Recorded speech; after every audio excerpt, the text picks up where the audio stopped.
તો સારું છે પણ વરસાદ નથી એટલે વરસાદના લીધે આવું લાગે છે હે ને કાનાભાઈ? કેવું વણ છે આ? હા, બીજું શું વાવ્યું છે? આ છે ભીંડો.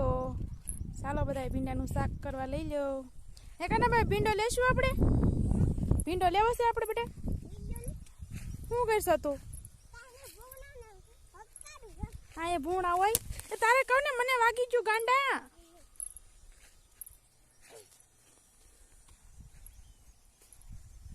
જો આવું વણ છે પણ વરસાદ નથી એટલે બહુ ઠીક છે. વણ બરાબરનું નથી એટલું થયું છે હજી. હે કાના, ભીંડો લેવો છે તમારે?